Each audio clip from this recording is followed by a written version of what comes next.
বন্ধুরা, আমাদের জীবনে এমন একটা সময় আসে যখন আমরা যেদিকেই যাই সেদিকেই শুধু সমস্যা আর সমস্যা। এখন আমি কি করব, আমাকে এখন কি করতে হবে, কোনোভাবেই বেরোনোর পথ পাই না। এমনকি সেই সমস্যাগুলো থেকে বের হওয়ার কোনো রাস্তাও নেই।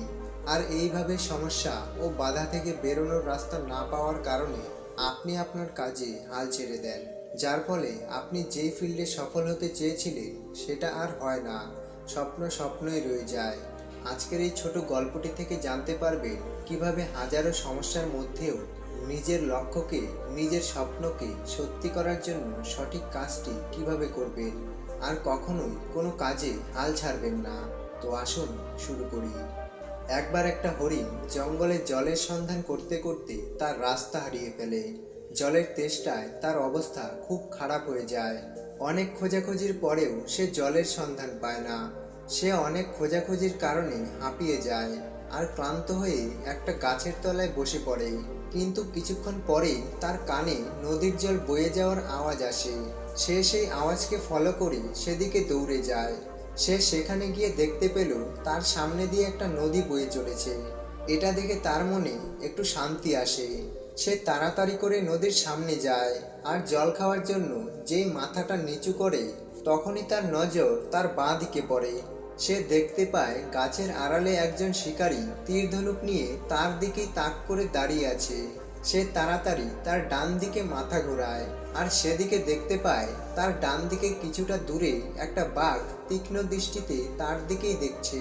সে তখন জল খাওয়া ভুলে পেছনে ঘুরে পালানোর জন্য, আর ঘুরেই দেখে যে জঙ্গল এতক্ষণ সে পার হয়ে এসেছে সেখানে আগুন লেগে গেছে।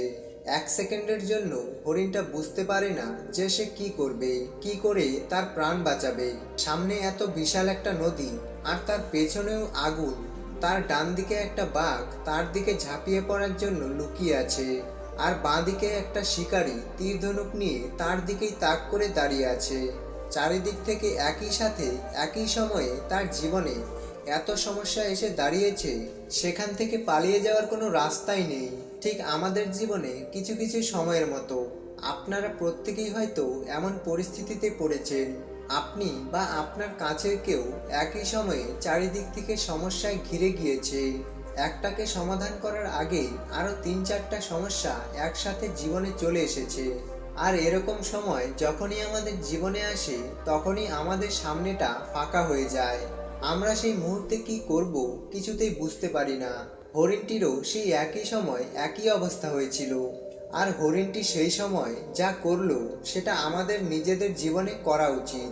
হরিণটা চিন্তা করলো, মরতে তো আমাকে হবেই, আর পালানোর যখন কোনো পথই নেই, তখন যেটুকু সময় আমার কাছে আছে সে সময়টা আমি যে কাজটা করতে এসেছি সেটা আগে করি। অন্তত পক্ষে জলের তেষ্টাতে তো আমাকে মরতে হবে না। এই ভেবে এদিক ওদিক না পালিয়ে সে মাথা ঠান্ডা রেখে জল খেতে শুরু করলো।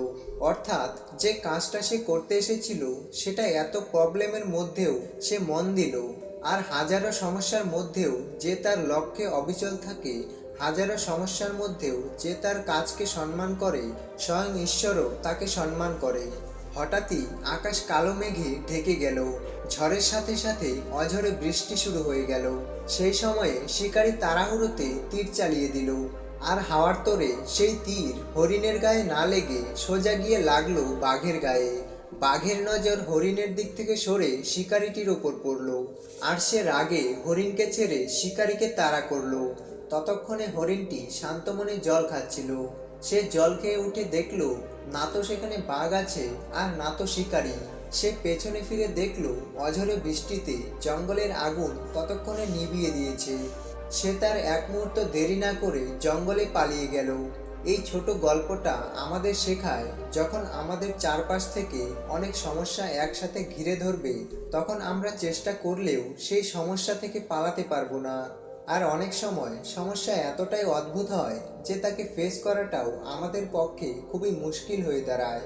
কিন্তু সেই সময় আমরা যদি হাল ছেড়ে না দিয়ে মাথা ঠান্ডা রেখে নিজের দৃষ্টি নিজের লক্ষ্যে অবিচল রাখতে পারি, আমরা যদি সেই সময় নিজের কাজের প্রতি ভরসা রেখে আরো বেশি করে জোর লাগাতে পারি, তাহলে স্বয়ং ওপরওয়ালাও আমাদের সামনে থেকে কখন সব বিপদ দূর করে দেবে আমরা নিজেরাও বুঝতে পারবো না।